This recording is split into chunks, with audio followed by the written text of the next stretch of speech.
Night duty കഴിഞ്ഞാൽ ഒരു കറക്കം അത് നിർബന്ധമാണ്. നമ്മൾ ബൊമ്മ സാധനത്തിൽ നിന്ന് മെട്രോ പിടിച്ച് പോവാണ് ഗൈസ്. അങ്ങനെ പോകുമ്പോഴാണ് ഇവരെ കണ്ടത്.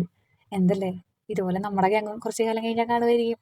നിങ്ങളിത് കാണുന്നുണ്ടോ? ഞാൻ കാണുന്നു. ആ ബ്ലൗസൊക്കെ കണ്ട റെഡിമെയ്ഡാണ്. പക്ഷെ എന്നാലും നല്ല രസമുണ്ട് അത് കാണാൻ. നല്ല ഭംഗിയുള്ള ബ്ലൗസുകളുണ്ട്. പ്രൈസിൻ്റെ കാര്യം ഞാൻ ചോദിച്ചില്ല കേട്ടോ അധികം. മാസാവസാനമല്ലേ വെറുതെ തരാം.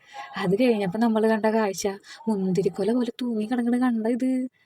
എന്നെ ഞെട്ടിപ്പിച്ച എന്താ വെച്ചാൽ 8ഉം 9ഉം ഇഞ്ചിനൊക്കെ ഈ ചെരുപ്പുകൾ അവൈലബിൾ ആണ്. ജനിതകപരമായി നമുക്ക് കിട്ടിയ അനുഗ്രഹമാണ് ഈ വലിയ കാലെന്ന് പറയുന്നത്. അപ്പോൾ അതുകൊണ്ട് എനിക്ക് പറ്റിയൊരു സാധനം എടുത്ത് ഞാൻ പോകുന്നു. അങ്ങനെ എല്ലാം കഴിഞ്ഞ് നടന്നു വരുമ്പോഴാണ് ഈ സ്ഥലം ഏറെക്കുറെ വെജ് ഓറിയൻറ്റഡ് ആണെന്ന് അറിഞ്ഞത്. നമ്മൾ മെട്രോ പിടിച്ച് വീണ്ടും നമ്മുടെ നാരായണീയം വന്ന് ഇറങ്ങി ഷെറിങ്സ് അവിടെ എത്തി. അങ്ങനെ അതിൻ്റെ ഉള്ളിൽ കയറി കുറച്ച് കാലമായി കയറണം എന്ന് ആഗ്രഹിച്ചിട്ടില്ല. ആദ്യം ചോറും ക്യാബേജും പപ്പടം വന്നു. അത് കഴിഞ്ഞ് മീൻകറി മോര് കാച്ചിയതും വന്നു. പിന്നെ തൊട്ടുകൂട്ടൻ നാരങ്ങാച്ചാറും ചമ്മന്തി ഉണ്ടായിരുന്നു. അത് കഴിഞ്ഞപ്പോൾ നമ്മുടെ സ്പെഷ്യൽ ഐറ്റം വന്നു. അയില വറുത്തതും കൂന്തളും. നാട്ടിൽ നിന്ന് വിട്ടിട്ട് പിന്നെ ഈ സാധനം അധികം കഴിച്ചിട്ടില്ല. 80 രൂപയാണ് ഊണിന്. കൂന്തളിനും ഇതിനൊക്കെ 100ൻ്റെ എബോ ആണ്.